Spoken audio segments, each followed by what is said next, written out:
आज पर्यावरण पर घोर संकट है। न केवल नदियां प्रदूषित हो रही हैं, बल्कि सूखती भी जा रही हैं। जंगलों में आग लगाई जा रही है। जंगल कटते और घटते चले जा रहे हैं। ऐसे में बहुत कम लोग हैं जो पर्यावरण को सहेजने और उसे बचाने में लगे हैं। अधिकांश तो जिंदगी को आसान बनाने के लिए अस्थायी विकल्प का सहारा ले रहे हैं। ऐसे वक्त में एक प्रेरणादायी खबर हम सबके लिए है। हाल ही में छत्तीसगढ़ के बस्तर जिले के जगदलपुर शहर में अक्षय ज्योति निवास चर्चा का विषय बना हुआ है। ऐसा हो भी क्यों ना, आखिर यह घर सबसे हटकर है। एक ऐसा घर जिसे इको फ्रेंडली बनाने का सपना बुना गया। फिर इस सपने को पूरा करने के लिए परिवार ने प्रयास शुरू किया। 1500 वर्ग फीट में तैयार इस घर में earth air tunnel, turbo fan, rain water harvesting, rooftop solar, solar water heater, AAC bricks, skylight और होम ऑटोमेशन के साथ ही किचन वेस्ट से कंपोस्टर बनाने का पूरा ख्याल रखा गया। 2020 का यह सपना लगभग 3 साल में पूरा हुआ। इन सब खूबियों के चलते अक्षय ज्योति निवास को छत्तीसगढ़ की पहली 5 स्टार ग्रीन बिल्डिंग की रेटिंग स्वगृहा द्वारा प्रदान की गई। यह सिलसिला यहीं से शुरू नहीं हुआ था। इसकी शुरुआत हुई थी सौरभ और निशी के विवाह से, जिसे इको फ्रेंडली बनाने का पूरा प्रयास किया गया और सफलता भी मिली। सबको जानेंगे विस्तार से आशुतोष प्रसाद की सौरभ मोतीवाला से इस बातचीत में। नमस्कार, मेरा नाम है आशुतोष प्रसाद और आज हमारे साथ हैं ग्रीन बिल्डिंग के सपनों को पूरा करने वाले, आईआईटी और एनर्जी कंजर्वेशन में शोध कर रहे, ग्रीन हाउस में 5 स्टार रेटिंग का खिताब पाने वाले हमारे साथ सौरभ मोतीवाला जी। सर, आपका बहुत बहुत स्वागत है। नमस्कार सर। और सबसे पहले तो बहुत बहुत बधाइयाँ आपको। धन्यवाद सर, और आपका भी धन्यवाद। आपने इस मंच पे मुझे लाया, उसके लिए बहुत बहुत धन्यवाद। सर, जब आपको सूचना मिली कि आपके मेहनत को, आपके इस ग्रीन हाउस को 5 स्टार रेटिंग मिला है, तो कैसा आपको महसूस हुआ? सबसे पहले तो आप ये बताएं। देखिए, काफ़ी इमोशनल मोमेंट रहा वो, और क्योंकि पिछले 3-4 साल से जब से हमने इस बारे में सोचा था, तो एक प्रयास था हमारा कि हम जो बेस्ट में बेस्ट हम सर्टिफिकेशन पा सके, रेटिंग पा सके, उसका हम प्रयास करेंगे। पर हम कभी ये नहीं आया माइंड में कि हमको 5 स्टार ही चाहिए। बट जब वो मिल गया तो ऐसा लगा कि ये एक ऐसी चीज़ है जो जिससे हम और ज़्यादा से ज़्यादा इस फील्ड में जो हम चाहते हैं अवेयरनेस करना, वो हम कर पाएंगे। तो उसको लेकर मैं काफ़ी खुश था और काफ़ी इमोशनल भी था। दोनों एक साथ मेरे इमोशंस रहे। जी। ये जो ग्रीन हाउस को रेटिंग दिया जाता है, ये इसका कैसे चयन होता है? थोड़ा सा इस बारे में बताएं, जो आपकी जानकारी में। देखिए, ये जैसे हमने जो सर्टिफिकेशन लिया है वो गृहा का सर्टिफिकेशन लिया है। गृहा एक green building system, rating system है जो भारत सरकार द्वारा जो MNRE है, ministry of new and renewable energy, उनके द्वारा प्रमाणित एक रेटिंग सिस्टम है। इंडिया का खुद का ग्रीन बिल्डिंग रेटिंग सिस्टम। अच्छा। उनके तहत, ये रेटिंग सिस्टम के तहत काफ़ी चेकलिस्ट होती है जिसमें ये बताया जाता है कि आपका घर कैसा होना चाहिए, ऊर्जा के पैमाने पर, पानी बचत के पैमाने पर, वेस्ट मैनेजमेंट के पैमाने पर, और जो आप मटेरियल यूज़ कर रहे हैं कंस्ट्रक्शन के लिए उसके पैमाने पर। तो ये चेकलिस्ट होती है जो मुझे, क्योंकि मैं इसी फील्ड से पिछले 1 दशक से जुड़ा हुआ हूँ, तो मेरे मन में था कि जब मैं लोगों तक पहुंच के लोगों को कहता हूं, एक प्रकार से सलाहकार के रूप में, कंसल्टेंट के रूप में लोगों को बताता हूं कि आपका ये होना चाहिए, तो मैंने सोचा कि क्यों ना मेरा भी घर ऐसा ही हो जिसके बारे में मैं लोगों को सलाह देता हूं। तो शुरू से जब ये दिमाग में आया कि नया घर बनना है, तो हमने इस बात का ध्यान रखा कि हमको इस रेटिंग सिस्टम के तहत हमारे घर को बनाना है। उसकी चेकलिस्ट जितनी हो सके, जितनी पॉसिबिलिटी है, हम ज़्यादा से ज़्यादा उसमें जो पैमाने हैं, पैरामीटर्स हैं, उसको हम अटेम्प्ट करें। और मुझे बहुत खुशी है कि हम ज़्यादा से ज़्यादा उसमें मैक्सिमम मार्क्स अचीव कर पाएँ। जी। सवाल तो काफ़ी सारे हैं, लेकिन मुझको ऐसा लगता है कि दर्शक भी शायद ये जानना चाह रहे होंगे कि एक सामान्य जो घर बनाया जाता है और जो ग्रीन हाउस बनाया जाता है, क्या बेसिक फ़र्क होता है इसमें? देखिए, फ़र्क तो मतलब बहुत ज़्यादा नहीं होता है। एक जो मैं ग्रीन की बात जब हम करते हैं, आजकल काफ़ी लोग इसके बारे में चर्चा भी कर रहे हैं, और जलवायु परिवर्तन का जो प्रभाव है आज बस्तर ही नहीं, बाकी बड़े शहरों में आप कहीं पे भी देखिए, देश विदेशों में इसका प्रभाव देखा जा रहा है। तापमान बढ़ते जा रहे हैं जो हमने कभी सोचा नहीं था। बारिश असीमित तौर पे आ रही, हवा आंधी तूफान भी बहुत ज़्यादा हो रहे हैं। तो ये एक साइंटिफिक चीज़ें हैं जिसका ये प्रभाव आ ही रहा है आज नहीं तो कल। तो जब हम देखते हैं ग्रीन की बात जब हम करते हैं, तो मैं एक चीज़ बोलता हूँ कि हमको कॉन्शियस हो जाना है। कॉन्शियस हो जाने का मतलब ये है कि हमको समझना है कि जो भी मैं चीज़ कर रहा हूँ, जो भी मैं एक्शन ले रहा हूँ, उसका पर्यावरण पे क्या इम्पैक्ट आएगा। तो जब हम ये करते हैं तो ये जो ग्रीन वाला जो एंगल है एक घर से जुड़ा हुआ, वो हम उसको अमल में ला पाते हैं। तो जैसे कि मैंने बात की, इसमें अलग अलग पैमाने रहते हैं। पहला पैमाना अगर पानी की हम बात करें तो पानी हर कोई जानता है कि बहुत अब बेशकीमती एक चीज़ हो गई, रिसोर्स हो गया है। तो उसके लिए हमने रेन वाटर हार्वेस्टिंग का यूज़ किया है, जो बहुत ही बेसिक है। But then rain water harvesting के साथ साथ हम पानी को फिल्टर करके उसको स्टोर भी कर रहे हैं, और स्टोर करने के बाद फिर हम गार्डनिंग और बाकी चीज़ों में यूज़ कर रहे हैं। प्लस जो हमारा ग्राउंड वाटर है, ग्राउंड वाटर को रिचार्ज करने के लिए भी एक रिचार्ज पिट बनाया गया। तो जो वो रेन वाटर जो मेरा एक्सेस हो जा रहा है जो स्टोर करने के बाद, उसको मैं वापस से भूजल में उसको डाल रहा हूँ वापस से। अच्छा। तो ये एक पूरा एक प्रक्रिया हो गई पानी को लेकर। सिमिलरली अगर ऊर्जा की बात करें, लाइट की, जैसे अब दिन में भी हम बैठे हैं तो हम कम से कम लाइट का यूज करें, क्योंकि घर का जो मॉडल है, जो आर्किटेक्चर है, वो इस तरीके से है कि ज्यादा से ज्यादा डे लाइट हमारे पास आती।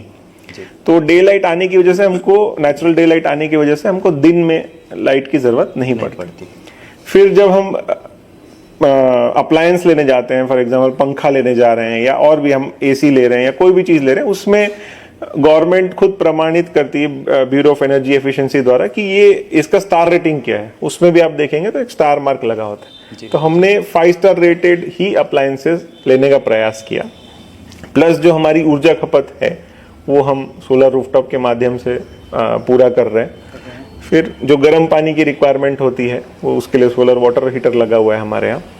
फिर जो अलग अलग मटेरियल्स जो हम बात करते हैं, जैसे हमने घर बनाने के लिए लाल ईंटों का प्रयोग नहीं किया, उसके लिए एनवायरमेंटल फ्रेंडली ब्रिक्स आते हैं, एसी ब्लॉक्स जो आते हैं, उस पे वो हमने लगाया है। वेंटिलेशन के लिए हम यूज कर रहे हैं वो है अंडरग्राउंड अर्थ एयर टनल, जो जिससे हम क्या कर रहे हैं कि धरती के नीचे एक जो कांस्टेंट टेम्परेचर मेंटेन रहता है थ्रू आउट द ईयर, उसको हम यूज कर रहे हैं। और काफी नेचुरल तरीके से हमारे नीचे जो रूम्स हैं उसको हम तो उसमें ठंडक पहुंचा रहे हैं। आपने जो लाल ईंट से हटकर जो एसी ब्रिक्स की बात की, तो वो उसकी उपलब्धता यही थी या आपने उसको बाहर से मंगाया?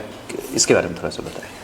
देखिए, उस समय जब हम काम कर रहे थे इस पे, तब ये ब्रिक्स यहाँ उपलब्ध नहीं थे, हमने बाहर से ही उसको प्रोक्योर किया। बट आज के समय एक ये भी मुझे बहुत खुशी होती है जान करके कि आज के समय में इस ब्रिक्स के बारे में काफ़ी अवेयरनेस हो गई है, और आज ये ब्रिक्स की ट्रेडिंग हो रही है। और जो बड़े से बड़े यहाँ पे कंस्ट्रक्शन से संबंधित लोग हैं वो इसको रेकमेंड कर रहे हैं कि आप इसको घरों में लगाइए।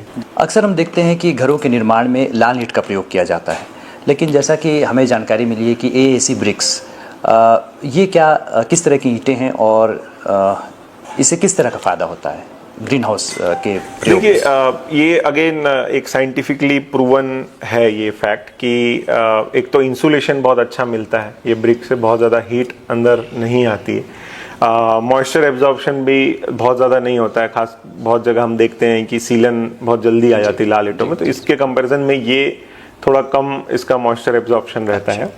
प्लस इजी टू कंस्ट्रक्ट है। जैसे हम नॉर्मल लाल ईंटें की बात करें, उसमें जो मेहनताना जो लगता है लेबर्स का, वो इसमें कम हो जाता है, क्योंकि ये ब्रिक्स बड़े भी होते हैं और आप इजीली उसको उठा भी सकते हैं। तो जो लेबर टाइम है वो भी बहुत ज़्यादा रिड्यूस हो जाता है। और लाल ईंट से ये महंगा है कि लगभग? हाँ, लाल ईंट से ये थोड़ा महंगा पड़ता है, बट अभी जैसे मैंने बोला साल दर साल उनकी कॉस्ट भी कमी आ रही है। और जो लाल ईंटों का, क्योंकि वो जो उसका प्रोसेस है उसी में ही इतना ज़्यादा लेबर लग जाता है लाल ईंटें बनाने में, कि वो उसकी कॉस्टिंग साल दर साल बढ़ती ही जा रही है। तो उसके लिए मिट्टी का भी खनन बहुत करना पड़ रहा है। राइट। खेतों के, वो भी एक नुकसान ही है। नुकसान है। ठीक बात। तो अगर हम आज के समय में भी बात करेंगे तो लगभग मेरे ख्याल से 5-10% एक फिगर जो हम समझ पा रहे हैं वो एक एक्स्ट्रा आपको इसमें देना पड़ता है, बट मैं समझता हूँ आने वाले 2-5 साल में ये भी लगभग बराबर ही होने लेकिन वाला उसका फायदा भी तो काफी है सर। जी जी उसका बिल्कुल फायदा है, जितना एक्स्ट्रा लगेगा उससे कहीं ज्यादा फायदा उम्र भर के लिए है। बिल्कुल है, बिल्कुल है। उम्र भर। वही जब हम अगर बहुत लोग मुझसे पूछते हैं कि कॉस्टिंग के मामले में ग्रीन बिल्डिंग और नॉर्मल बिल्डिंग में क्या है, तो मैं उनको यही चीज कहता हूँ कि जो नॉर्मल कोई भी हम घर खरीद रहे हैं वो जो हम निवेश कर रहे हैं वो एक समय का निवेश नहीं है, क्योंकि मैं उस घर को एक 10-15 साल के हिसाब से मैं उसको बना रहा हूँ। तो अगर पहले ही साल में अगर मैं थोड़ा सा ज्यादा भी पैसे दे रहा हूँ वो कॉम्पनसेट तब हो जाता है जब 10 साल या 5 साल के बाद मैं दोनों घर को कंपेयर करता हूँ। जो नॉर्मल घर है उसमें आपकी ऊर्जा की खपत बढ़ जाएगी, क्योंकि आपने उसको इस तरीके से बनाया कि उसका कंजम्पशन बढ़ने ही वाला है, गर्म होने ही वाला है, और बिजली के बिल्स आपको पता है कि वो बढ़ते ही जा रहे हैं, क्योंकि उसमें हमारा कंट्रोल है नहीं, कोयला महंगा होता जा रहा है, बिजली उत्पादन महंगी होती जा रही है, तो आपका वो जो एनर्जी कॉस्ट है और पानी की उपलब्धता है वो कम होते जा रही है दिन पे दिन, और बिजली की जो रिक्वायरमेंट है वो बढ़ती जा रही है। तो 5 साल के बाद जब आप खड़े होकर कंपेयर करते हैं तो आपको निश्चित तौर पे ये ग्रीन बिल्डिंग आपको एक बहुत ही कॉस्ट इफेक्टिव एक समझ में आएगा कि कॉस्ट इफेक्टिव एक सॉल्यूशन है ग्रीन जाना। अभी आपने बिजली की बात की तो मेरे ध्यान में बात आई, आपके घर बिजली का मीटर लगा है कि नहीं? हाँ, बिजली का मीटर जरूर लगा है, क्योंकि एक बैकअप के तौर पे हमको ज़रूरत होता ही है, और खासकर रात के समय में जब सौर ऊर्जा की उपलब्धता नहीं होती है तो इसकी ज़रूरत पड़ती है। और एक ग्रिड कनेक्शन भी एक रिलायबल सोर्स है जो रिकमेंडेड है, होना ही चाहिए घरों में। मैं दर्शकों से एक बात और बताना चाहूँगा कि जब हम सर जी का इंटरव्यू लेने के लिए पहुँचे तो यहाँ जितनी रिक्वायरमेंट्स थी आपस में बैठकर बातचीत करने के लिए काफ़ी थी, लेकिन जब हम कैमरे पे शूट करते हैं तो हमें अतिरिक्त लाइट की ज़रूरत होती है, तो उसके लिए हमने यहाँ कृत्रिम लाइट का सहारा लिया है। बाकी ऐसे ज़रूरत नहीं है, ताकि आपको क्लियर सर दिख सके, हमारा ये पॉडकास्ट आपको दिख सके। सर, धरती के तापमान को किस तरह से यूज़ करके घर को ठंडा रखने की बात की जा रही है? सर, धरती का जो तापमान है एक कांस्टेंट टेम्परेचर मेंटेन होता है। अगर 15-20 फीट के हम नीचे जाते हैं तो उसमें हमने क्या किया है कि बेसिक जो पीवीसी की पाइप्स होती है जो प्लम्बिंग में भी यूज़ होती है वो हमने डाली है नीचे। वो थ्रू आउट हमारे घर में फैली हुई है, पूरे घर का जो एरिया है, बिल्टअप एरिया, और उसमें जगह जगह पे हमने आउटपुट दिया हुआ है ताकि वो मतलब जो भी ठंडी हवा जो ठंडी हो रही है, रूम्स बने हैं, हाँ, नीचे ग्राउंड फ्लोर के जितने रूम्स हैं, अच्छा। उसमें एक आप सामने की तरफ जो हम सर दिखाएंगे वीडियो में, तो उसमें आप देख पाएंगे कि वहां से हम सक कर रहे हैं। अच्छा। बहुत बेसिक तरीका जो हम वेंटिलेशन फैंस यूज करते हैं, उसी से वो बाहर की हवा हम उसको अंदर ले रहे हैं पाइप में, और पाइप के थ्रू वो नीचे धरती पे जा रही है। जो धरती का जो तापमान जो बरकरार रहता है, मैंने जैसे बताया, वो असीमित ऊर्जा का सोर्स है, इनफाइनाइट एनर्जी है, और टेम्परेचर वहाँ बरकरार ही रहेगा, कितना भी आप उसमें हीट डाल दो। अगर ये तो हमारा बहुत मामूली सा हीट है जो इसमें जाएगा। और उसके चारों तरफ जैसे मैंने बताया कि हमने रेती, मॉइस्चराइज रेती, और उस तरीके से उसको ढका है वो पाइप को, तो हमेशा वो वहाँ पे मॉइस्चर मेंटेन रहता है और एक वो तापमान बरकरार करता है। तो जो हवा जो हमने सक की बाहर से, वो ठंडी होके वापस हमें रूम्स में मिल जाती है। ये अर्थ एयर टनल है। तो अर्थ एयर टनल का जो मैंने कंसेप्ट बताया था कि धरती के अंदर का जो तापमान है उसको हम यूज़ करके हवा को ठंडा कर रहे हैं। तो जैसे आप देखेंगे यहाँ ये जो चैनल बना हुआ है, यहाँ से हवा अंदर आ रही है, यहाँ पे फ़ैन लगा हुआ, इससे हवा सक हो रही है और ये पाइप के माध्यम से धरती के नीचे जा रही है, और यहाँ से सर्कुलेट होते हुए बाकी जो हमारे अंदर के जो 2-3 रूम्स हैं वहाँ पे ये हवा जा रही है, और वहाँ वो हवा को हम खींच रहे हैं। तो यहाँ से ये गर्म हवा जा रही है, अंदर ठंडी हो रही है, और वहाँ हमको ठंडी हवा मिल रही है। जो मैंने बताया, वहाँ से जो गर्म हवा हमने अंदर ली थी, उसको ठंडा होके यहाँ पे ये हमको ठंडी हवा वापस मिल रही है, और ये पूरे एरिया में फैल रही है।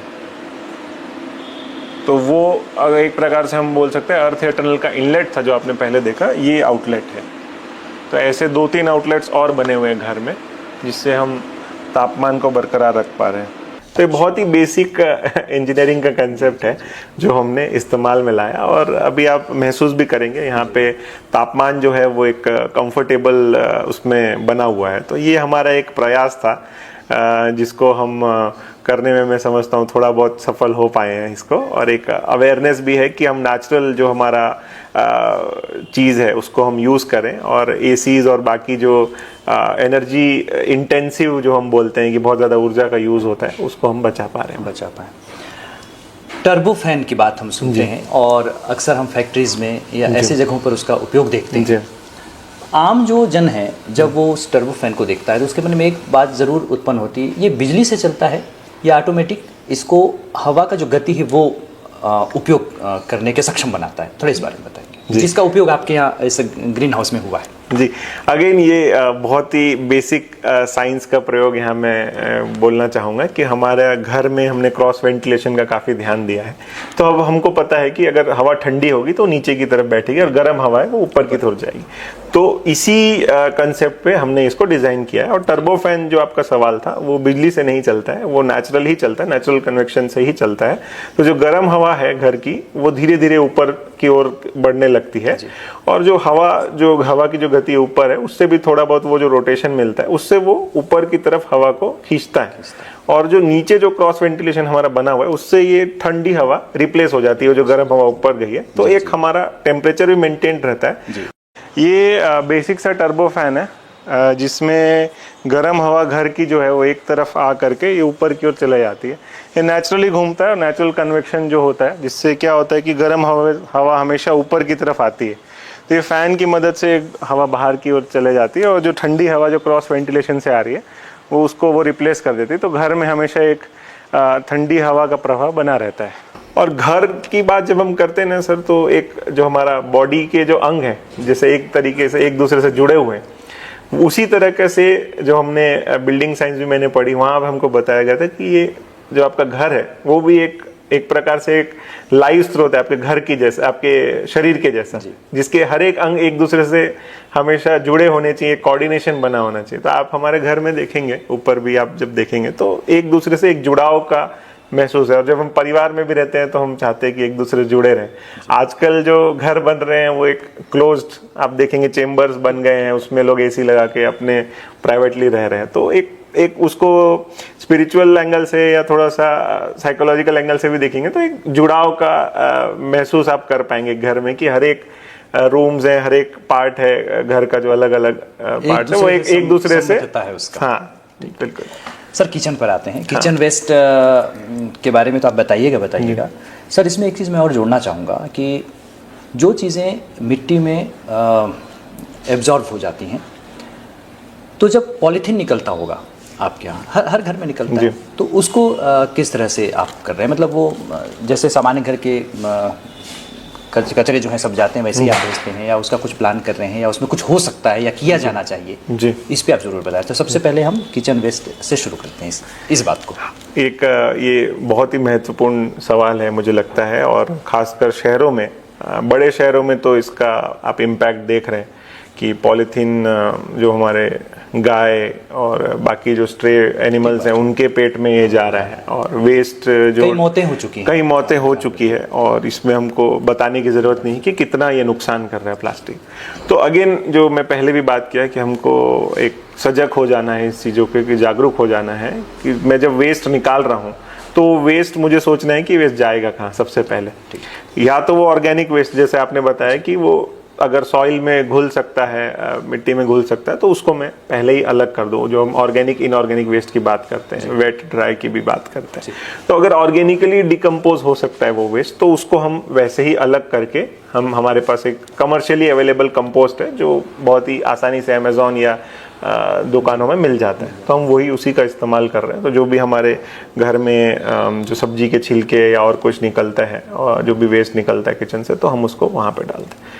प्लास्टिक के लिए अभी तक जो है, क्योंकि हमारा क्वांटिटी बहुत लिमिटेड है, तो जो सुबह गाड़ी आती है सामान्य जन करते हैं, हम उनको वहीं पे डिपोज करते हैं। बट ये मैं समझता हूँ कि आने वाले समय में शहरों में एक सामूहिक तौर पे सेपरेटली अगर हम प्लास्टिक को एक जगह सेग्रीगेट का जो बात होता है, सेग्रीगेट करके रखें, हम एक नियमित रूप से कुछ ऑथराइज रिसाइकलर्स हैं प्लास्टिक के, वो हम उसको एक साथ क्वांटिटी बल्क में बना के उन रिसाइकलर तक पहुंचाएं, तो बहुत ही एनवायरमेंटल फ्रेंडली तरीके से उसका ट्रीटमेंट किया जा सकता है। सौर ऊर्जा की अगर हम बात, ये पहले बात हो चुकी है लेकिन फिर भी मैं वहाँ जाना चाह रहा हूँ कि सौर ऊर्जा के माध्यम से जो यहाँ बिजली का उपयोग किया जा रहा है, तो इसमें शासन की कुछ योजनाओं का लाभ भी आपको मिला, या क्या उस योजना से भी आपके मन में आया कि नहीं, जब योजना है या सब्सिडी ऐसा कुछ होगा, मुझे जानकारी नहीं, आप बताएंगे। अगेन इसमें क्योंकि मैं एक दशक से इसी फील्ड में जुड़ा हुआ हूँ, तो मेरा एक मन में ये था कि हम लोगों तक इसकी अवेयरनेस लेकर के जाएं, और सही से सही जो सामान है, सोलर में भी काफ़ी अलग अलग प्रोडक्ट्स अलग अलग टाइप्स के आते हैं, अलग अलग उसमें टेक्निकल उसका स्पेसिफिकेशन होता है, कॉस्टिंग अलग अलग होती है। तो मैं ये हमेशा से चाहता था कि मैं ऐसी चीज़ लगाऊं जो मैं किसी जन सामान्य को भी रिकमेंड कर सकूं। फिर जब मुझे पता चला कि स्वयं पीएम सर द्वारा एक पीएम सूर्य घर योजना, मुफ्त बिजली योजना चलाया जा रहा है, जिसके तहत सब्सिडी मिल रही है रेसिडेंशियल बिल्डिंग्स को, तो मैंने सोचा क्यों ना इस फैसिलिटी का लाभ उठाया जाए, क्योंकि जब हम सब्सिडी लेते हैं तो हमारा जो कॉस्ट ऑफ एनर्जी, जो बिजली उत्पादित हो रही है सौर ऊर्जा से, वो बहुत कम हो जाता है उसका कॉस्ट। तो इसी सोच को रखते हुए मैंने इसके लिए आवेदन दिया, उसका इंस्टॉलेशन कराया घर में, और ये भी अपने संभाग में एक पहला रेसिडेंशियल प्रोजेक्ट है जिसको केंद्रीय सरकार द्वारा सब्सिडी प्राप्त हुई है। जी सर, ग्रीन हाउस जो आपके सपने जो आपने साकार किया है, उस ग्रीन हाउस को जो 5 स्टार रेटिंग मिला है, ये बस्तर संभाग में पहला है या पूरे स्टेट में, छत्तीसगढ़ में पहला है? सर देखिए, इसमें जो गृहा रेटिंग की जो हम बात कर रहे हैं, जो भारत सरकार स्वयं द्वारा प्रमाणित है, अभी तक जो उनके डेटाबेस में जो हमने डेटा देखा, उसमें रेसिडेंशियल प्रोजेक्ट तो ऐसा कोई है नहीं छत्तीसगढ़ राज्य में अभी नहीं है जिनको 5 स्टार मिला, क्योंकि जैसे आपको मैंने बताया था इसमें रेटिंग्स भी अलग अलग 2, 3, 4, 5 तक जाता है। तो 5 स्टार रेटिंग प्राप्त करने वाला रेसिडेंशियल उसमें कैटेगरी में प्रदेश में गृहा के अंडर कोई नहीं है। ग्रीन बिल्डिंग के अंडर अभी गृहा जो रेटिंग सिस्टम उसके अंडर अभी फिलहाल कोई नहीं है। जब मैं छोटा था तो हमारे फादर एक सौर ऊर्जा से संचालित भोजन पकाने के लिए लाए थे, वो एक बड़ी सी पेटी जैसी थी। तो ऐसा भी कुछ आपके यहाँ है? बिल्कुल है सर, ऊपर मैं आपको एक बार दिखा दूंगा, जो एक हम सोलर ड्रायर का यूज़ करते हैं और साथ साथ एक सोलर कुकर का भी इस्तेमाल हम कर रहे हैं। और ये मतलब अगर आप, मैंने जो बताया, एक बार आप सजग हो गए कि हाँ मुझे कुछ ऐसे एक्शंस लेने हैं जो वातावरण को कम से कम नुकसान पहुंचाएं, तो आप बेशक एक बार आपके रूटीन में आ गया तो आपको रोज आपको लगेगा नहीं, कम से कम मैं घर के जो चावल है मैं उसी में पकाऊं। तो उस तरीके से, और जैसे आप अचार वगैरह बना रहे हैं तो ड्रायर आमतौर पर बहुत आसानी से सोलर ड्रायर का आप इस्तेमाल कर सकते हो, तो बहुत कॉस्ट इफेक्टिव आपको मिल जाता है सामान मार्केट से। तो आप ये दोनों का प्रयोग आप कर सकते हैं। ये सोलर ड्रायर है जिसका हम यूज़ करते हैं अगर आपको अचार वगैरह बनाना है। तो ये बहुत ही बेसिक सा मॉडल है, आप देखेंगे ड्रायर का। इसमें बाजू से आपकी जो हवा है वो आ जा सकती है, और ऊपर से सूर्य की रोशनी जो आ रही है, रेडिएशन आ रहा है, उससे ये आप कोई भी ऐसा चीज़ जिसका अचार या ऐसा कुछ आप बनाना चाह रहे हैं, सुखाना चाह रहे हैं बेसिकली, वो इसके माध्यम से आप सुखा सकते हैं। इसमें कोई पावर का इस्तेमाल नहीं होता है, नॉर्मल सौर ऊर्जा से ये काम आप कर सकते हैं। कुछ ऐसी चीजें हैं जो छूट गई हैं या सब कुछ हो गया या नहीं, देखिए मैं ये समझता हूँ there is always scope for improvement. और जब हम जन सामान्य की बात करते हैं, हमको बाकी हमारे भी दिनचर्या के काम करने होते हैं, तो 100% तो कभी पॉसिबल नहीं है कोई चीज़ को अचीव करना। हमेशा एक प्रयास बना रहता है, और एक ये कंटिन्यूस प्रोसेस है बदलाव। जब हम सोच की बात करते हैं तो एक अगर हम मिशन में चल रहे हैं तो हमेशा हमको उसमें इम्प्रूवमेंट लाते जाना है। किसी दिन आप सक्सेस होंगे, किसी दिन आप नहीं होंगे, बट जो निरंतरता जो हम बोलते हैं ना, कंटिन्यूसली हमको एफर्ट करते रहना है अपने आप को इम्प्रूव करने के लिए। तो मुझे लगता है ये उसी की तरफ एक हमारा प्रयास है कि हम जब इस फील्ड में काम करते हैं और लोगों तक पहुंचते हैं, लोगों तक सर्विसेज पहुंचाते हैं, जैसे हम काफ़ी विस्तृत रूप से इसमें लोगों को सलाह देने का काम, उनको पूरा एंड टू एंड सपोर्ट देने का काम करते हैं कि कैसे वो एज एन ऑर्गेनाइजेशन ग्रीन हो सकते हैं, कैसे वो एज अ घर या कमर्शियल स्पेस ग्रीन हो सकते हैं। तो जब हम उसको देखते हैं तो हमको समझ आता है एक कंटिन्यूस प्रोसेस जिसमें हम भी सीखते जाते हैं, प्लस हमारे पर्सनल एंड पे भी हम एक एफर्ट करते जाते हैं। तो मुझे लगता है कि लर्निंग एक थ्रू आउट लाइफ चलते ही रहता है, तो हमेशा इसमें इम्प्रूवमेंट रहेगा। 100% तो कभी पॉसिबल नहीं है आम इंसान के लिए। दर्शकों, हम बात कर रहे हैं सौरभ मोतीवाला जी से, और अभी आपने जाना कि किस तरह से ग्रीन हाउस को रेटिंग दी जाती है, क्या क्या विशेषताएं होती हैं। बात यही खत्म नहीं होती है, बात अभी बची हुई है। और ये बात मैं आगे बढ़ा रहा हूँ कि ये ग्रीन हाउस तो दूसरा प्रयास था, पहला प्रयास था ग्रीन वेडिंग का। जी सर, मैं चाहूँगा कि ग्रीन वेडिंग जो आपने आयोजित किया था इसके बारे में थोड़ा सा बताएं, और उसके बाद मैं आऊँगा कि इस पूरे जो प्रक्रिया रही है इसमें आपको किन किन का सहयोग मिला और किस तरह की चुनौतियों का आपने सामना किया। पर पहले मैं आऊँगा ग्रीन वेडिंग के बारे में। तो आप दर्शकों को ज़रूर बताएं कि ग्रीन वेडिंग क्या था। देखिए, ग्रीन वेडिंग 2024 फरवरी में हमने बस्तर में हमारी वेडिंग हुई थी।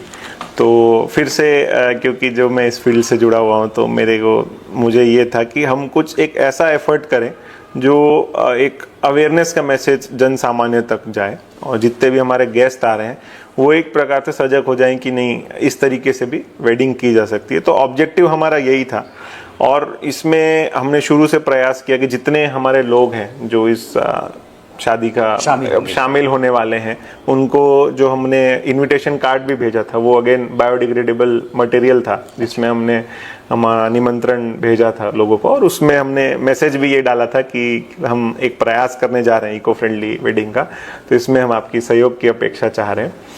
तो वहाँ से ये सिलसिला शुरू हुआ, और इसमें जितने भी हमारे परिवार के लोग थे, हमारे रिश्तेदार थे, उन्होंने बहुत हमको सहयोग दिया इसलिए। और अगेन मैं ये चाहता था कि ऐसी वेडिंग हो कि जो हम ना बोलें कि ग्रीन है, कोई एक थर्ड पार्टी आ करके हमको प्रमाण करे कि हाँ इन्होंने पूरे नॉर्म्स को फॉलो करके वो हमको बताए कि हाँ, वो हमको सर्टिफाई करे बेसिकली, कि हम स्वयं ना बोलें। क्योंकि काफी जगहों पे ऐसा होता है कि स्वयं हम किसी चीज को बोलें और कोई प्रमाण हमको मिले, तो वो चीजों का फर्क होता है। तो मेरे दिमाग में ये था कि हम ऐसा प्रमाणित कोई काम करें जो बाकी लोग भी कर सकते हैं। ऐसा नहीं कि एक अलग सी कोई हम चीज कर रहे हैं जिसमें बहुत ज्यादा एफर्ट लग रहा है। अगेन जो हम बताया कि कॉन्शियसली हमको एक कॉल लेना पड़ता है कि कोई भी मैं चीज करो, अगर मैं उसमें ग्रीन कर सकता हूं तो क्यों ना हो। तो क्या क्या आपने ग्रीन किया इसमें? एक तो जो एक इंफॉर्मेशन रील हमने बनाया, मैं आपसे वो शेयर कर दूंगा, जिसमें हमने बहुत टेक्निकली और एकदम लेमैन जो जन सामान्य समझ सके उसके बारे में हमने उसमें जानकारी साझा की।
उसमें कुछ जो पहलू हैं वो मैं आपको बता देता हूं। एक तो हमने जो आमंत्रण पत्र जो मैंने बताया वहां से उसकी शुरुआत हुई, वो पूरा ग्रीन हमने प्रयास किया। फिर जो वेस्ट की बात होती है, क्योंकि इतने सालों से यहाँ रह रहे हैं तो हम हमारे गेस्ट को हम लिमिट नहीं कर पाए। तो हमारे गेस्ट क्योंकि इतने सारे हैं तो हमको काफी गेस्ट को कैटर करना है, सबको बुलाना है। तो हमने ये किया कि जो हमारा वेस्ट जो निकल रहा था, वेस्ट को हमने, जैसे हम पहले भी बात किए, तो 2 अलग अलग तरह का वेस्ट था। एक प्लास्टिक वेस्ट था जिसको हमने पूरा जो रिसाइकलिंग के लिए उसको एक जगह कलेक्ट किया, उसको रिसाइकलिंग के लिए हमने रिसाइकलर के पास, जो भारत सरकार द्वारा प्रमाणित संस्था है, वहां पे हमने भेजा कि इसको आप रिसाइकल कर दीजिए। अच्छा। दूसरा जो किचन वेस्ट निकला, किचन वेस्ट को जो हमारा था उसको हमने एज अ कंपोस्ट बनाने के लिए, खाद बनाने के लिए, वहीं सामने हमारा प्रीमाइसेस के सामने जो एरिया था, हमने वहां पे ही उसको कंपोस्ट बनाने के लिए एकदम साइंटिफिक तरीके से जैसे कंपोस्ट तैयार होता है वो हमने किया। जी जी। शादी के तुरंत बाद, क्योंकि हमने एक प्लेज भी लिया हुआ था कि हम एनवायरमेंट फ्रेंडली काम आने जीवन भर में जो भी हमसे प्रयास होगा, छोटा मोटा जो भी हमारे से स्टेप होगा वो हम करेंगे। क्या बात। तो शादी के तुरंत बाद हमने जो, जैसे शादी की हम वचन लेते हैं, वैसे ही हमने एक वचन लेकर के एक छोटा सा पौधा हमने वहाँ पे रोपित किया, वहीं पे जहाँ पे हमने वेस्ट का वो ट्रीटमेंट किया, वहीं बाजू में मैं, मेरा परिवार, हम सब ने मिलके 2-3 वहाँ पे पौधे लगाए। फिर जो गेस्ट आए थे, गेस्ट के लिए हमने, जैसे मैंने बताया कि पूरे आप एरिया में अगर आप देखेंगे तो हर जगह हमने अवेयरनेस के पोस्टर्स लगाए थे कि आप फूड वेस्ट कर रहे हैं तो उसका बहुत बड़ा वातावरण को नुकसान भी पहुंच रहा है, और प्लस जो हंगर की बात करते हैं कि काफ़ी लोग भूखे भी मर जा रहे हैं, उनको भी बहुत बड़ा प्रॉब्लम है। प्लास्टिक वेस्ट से क्या नुकसान है, सारी चीज़ों का हमने एक अवेयरनेस तरीके से वो शादी को हमने यूज़ किया कि लोगों तक हम अवेयरनेस पहुंचाएं। प्लस खुद मैंने रिसेप्शन के दौरान माइक लेकर के इस चीज़ की अनाउंसमेंट की कि एक ऐसा प्लेज है जो हम ले रहे हैं, मैं और मेरा परिवार, तो आप भी ये ले सकते हैं। इसमें कोई ऐसा नहीं है कि कोई एक पर्टिकुलर व्यक्ति ही ले सकता है, हर कोई ले सकता है, जो टेक्निकल हो, नॉन टेक्निकल हो, जन सामान्य भी ले सकता है। फिर जैसे घोड़ी और बाकी चीज़ों का उपयोग होता है तो हमने वहाँ पे इलेक्ट्रिक व्हीकल का प्रयोग किया। अच्छा। और उसको भी सजाने वगैरह के लिए जो प्लास्टिक की यूज़ होते हैं वो एकदम मिनिमम से मिनिमम, मतलब हमने सिर्फ रॉ जो फूल होते हैं अपने, उसी से उसको सजाया था। फिर जो हमारे गेस्ट आए हुए थे वहाँ पे, क्योंकि एक हॉस्पिटैलिटी भी एक पार्ट होता है, लोग बोलते हैं कि नहीं आए, आपके मेहमान आए हैं तो आओ भगत, आपको अच्छा करना है, तो हमने क्या किया था कि प्लास्टिक के जो अपने वो आते हैं, बहुत लोग रैपर्स और ये सब यूज़ हो जाता है कि हम जब ऐसे चिप्स या वेफर्स वगैरह, तो हमने क्या किया था कि जो एक रिसाइकल्ड बॉटल्स आती है प्लास्टिक की, छोटी छोटी आती हैं, तो वो हमने हर एक रूम्स में रखवाए थे, उसमें ही हमने हमारा नाश्ता रखवाया था, और वो भी होममेड नाश्ता था। उसको भी हमने रॉ, मतलब टोकरी और रॉ जो हमारे गेंदे के फूल होते हैं उससे हमने सजा करके रखा था, और उसमें भी फिर एक मैसेज ये डाला था कि जो भी जैसे आते हैं गेस्ट, हम तो लोग बोलते हैं कि आपको जो भी चाहिए दिनचर्या की चीज़ें हैं, कंघी है, ब्रश है, उसमें भी हमने लगा था अगर आपको ज़रूरत पड़े तो ही आप हमसे मांगिए, नहीं तो आप अगर खुद लेकर के आए तो आप उसको ही यूज़ कीजिए, क्योंकि वो एक बार यूज़ करके वो वेस्ट में जाने वाला है। तो वो डब्बे आज मैं आपको घर पे भी दिखा दूंगा, जो हमने शादी में वहाँ यूज़ किए थे, उसको हमने वापस ला करके हम उसको घरों में ही, हमारे जो दिनचर्या के सामान है वो उसको हम उपयोग कर रहे हैं। क्या बात है, क्या बात है। तो sir, green wedding green house के बाद अगला कुछ और ग्रीन होने वाला है? जैसा सर मैंने बताया कि हम प्रयास करते रहेंगे इसी में, और मेरा एक ऑब्जेक्टिव रहता है कि बूंद बूंद से घड़ा भरता है। बहुत लोग सोचते हैं कि अरे मैं एक्शन ले लूँगा तो कौन सा वहाँ पे एंटार्कटिक में जो बर्फ़ है वो पिघलने रुक जाएगी। तो मेरा ऐसा सोच है कि बूंद बूंद से घड़ा भरता है, और छोटे छोटे एक्शन, छोटे छोटे स्टेप्स हम सब ले सकते हैं। एक कॉन्शियस एफर्ट हमको करना होता है हर जगह, और अगर हम कॉन्शियसली कर रहे हैं तो आने वाले जनरेशन को एक बहुत ही अच्छा एक दुनिया हम दे करके जाने वाले हैं। तो बस यही प्रयास रहता है, और आगे भी अगर कुछ ऐसी अपॉर्चुनिटी आती है तो ज़रूर हम इसका प्रयास करेंगे सर। बिना किसी के सपोर्ट के जब हमारे मन में कोई विचार आता है तो हम किसी से उसको शेयर करते हैं, किसी से कुछ पूछना होता है या अपनी परेशानियों को बताना होता है, कोई रास्ता मार्गदर्शन चाहना होता है, और काफ़ी सपोर्ट्स लगते हैं इन सब कार्यों को करने के लिए। तो कौन आपके साथ बिल्कुल कंधे से कंधा मिला के हर वक्त खड़ा रहा है? देखिए, मैं बाहर काफ़ी लोग रोल मॉडल चूज़ करते हैं, बट मेरे घर में मेरे फादर हैं जो मेरे रोल मॉडल हैं, और जब मैं देखता हूँ कि उनके जो एफ़र्ट्स रहे हैं इतने सालों में, हमको आज अब बाहर भी हम गए हैं, बाहर एक्सपोजर लेकर के आए, बस्तर से बाहर जाके हमने पढ़ाई की, उसमें हमेशा से उनका सपोर्ट रहा है। और ये घर के लिए भी मैं बोलूँगा कि अगर उनका सपोर्ट नहीं होता तो ये घर बनना संभव नहीं था, क्योंकि हर क्षण एक ऐसा चैलेंजिंग फेस रहा, क्योंकि लोग अवेयर नहीं थे जिनके साथ हम काम कर रहे थे, उनको भी हमको अवेयरनेस करना था। तो हर बार ऐसा लगता था कि नहीं, अभी इसकी ज़रूरत क्या है, यहाँ पे इसकी ज़रूरत क्या है। बट सबसे बड़ा जो सपोर्ट रहा मेरे फादर और मेरा परिवार, क्योंकि हम एक संयुक्त परिवार से आते हैं और हर एक जो व्यक्ति है, परिवार का सदस्य है, उन्होंने हमेशा एक हौसला मेरा बनाए रखा, कॉन्फिडेंस दिया हमेशा, हर छोटी जगह पे मुझे सहयोग दिया। चाहे मेरे भाई हों, चाहे मेरे चाचा हों, मेरे लाइफ पार्टनर हो, हर किसी ने मुझे मोटिवेट किया, क्योंकि बाहर की काफ़ी चीज़ें तो जब हम एक फेज़ में रहते हैं, उस फेज़ में जहाँ आपको कोई नहीं देख रहा है, जहाँ आप सिर्फ निरंतर तौर पे आप एफर्ट करे जा रहे हैं, वहाँ आपको लगता है कि नहीं, कभी अगर मैं रुक रहा हूँ या कभी मैं गिर रहा हूँ या कभी मैं बहुत हताश हूँ, तो मेरे पीछे कोई एक कंधे पे हाथ रखने वाला हो कि नहीं, आप सही कर रहे हो, आप आगे बढ़ते रहिए, जो होगा हम हमारे साथ हैं। तो कुछ ताने भी मिले होंगे, क्योंकि हमारे समाज में जब भी कुछ हटकर किया जाता है, तो प्रकृति है समाज की कि जरूर उस पे, अब उसको हम सकारात्मक रूप में भी ले सकते हैं, नकारात्मक रूप ले सकते हैं। इस बारे में क्या कहना चाहेंगे?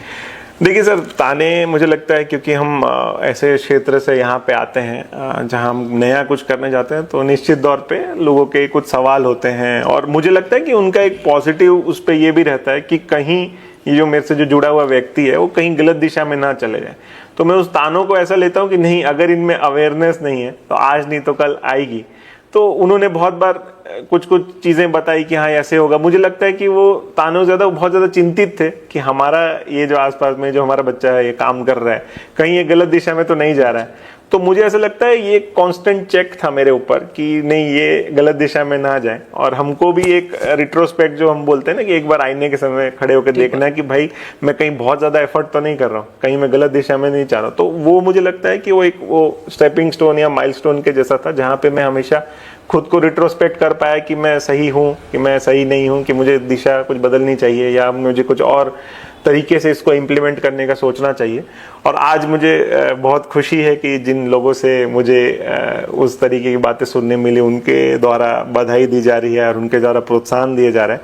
तो मुझे लगता है कि ये जो चीज़ थी वो तो फिजिकल जो दिख रही है, बट वो जो चीज़ फिजिकल नहीं है, जो सिर्फ मैं महसूस कर सकता हूँ, मेरे आसपास के लोग महसूस कर रहे हैं, वो मैं आज महसूस कर रहा हूँ। और मेरे मन में ये है कि वो मेरे लिए बहुत बड़ी जीत है एज कम्पेयर टू दिस, कि वो एक बदलाव सोच में मैं ला पाया, एक अवेयरनेस ला पाया, जिससे कि और भी लोग आने वाले भविष्य में इस ओर कदम बढ़ाएंगे। तो दर्शकों, हमने अभी बात की सौरभ मोतीवाला जी से, और हमने जाना कि ग्रीन हाउस एक सामान्य घर से किस तरह अलग होता है।